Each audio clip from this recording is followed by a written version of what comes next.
Good evening. Pubs, cafes and restaurants have been told that they must close in a matter of hours to fight the coronavirus.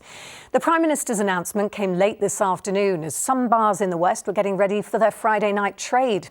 Boris Johnson said the more effectively we follow the advice, the sooner the country will recover. These are places where people come together, and indeed the whole purpose in many cases of these businesses is to bring people together. But the sad thing is, I'm afraid today, for now, at least physically, we need to keep people apart. Well, the news came as figures showed 3 more people in the West who tested positive for the disease have died. All were men in their 80s who had underlying health conditions.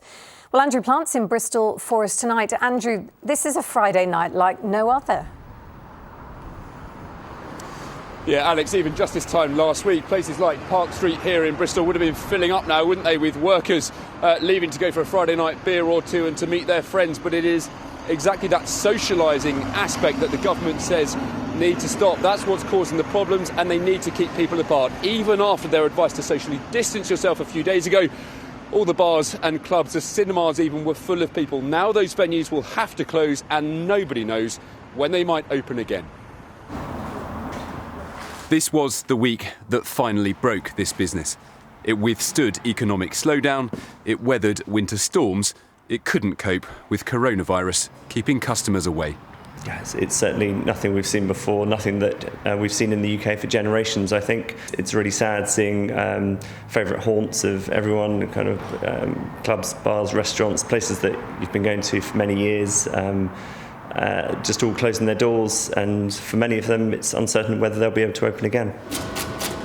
Others are finding new ways to keep business going. With conferences cancelled, this caterer is diversifying, delivering door-to-door, social distancing included. Hello. Oh, hi. Kate's Kitchen. Oh, brilliant. These pictures were filmed on Tuesday night in Bristol, scenes we might not see again for some time. In just the past few days, people have adapted as the message to stay away slowly sinks in. So we'd normally be out and about down the pubs, but as of yesterday we stocked up the house with loads of spirits. Everything's shut now, so you can't go out, and I think if it was open you wouldn't want to be going out either. I'm a part-time waiter at Pizza Express, and my hours have already been reduced by 50%. All of the restaurants in Dublin have been closed, the other chains, so we don't know how this is going to plan out here.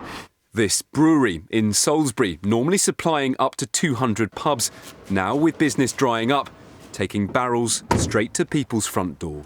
We've got some orders in already, and for us this will be key in keeping us going, because if we can't get into pubs, if pubs do close, then we do have to find an outlet, and without an outlet for our beer, we'll go under. It is live music that normally pulls people in here. Those concerts now cancelled. The question for every pub, every restaurant now, how long can they keep going with empty tables and silent bars? And it's not just bars, pubs, clubs and cafes. There is a very long list. It is things like theatres, cinemas, bingo halls, casinos, gyms, museums, galleries too. The list goes on. The government says it will be reviewed, these closures, every single month. OK, Andrew, thank you so much for that.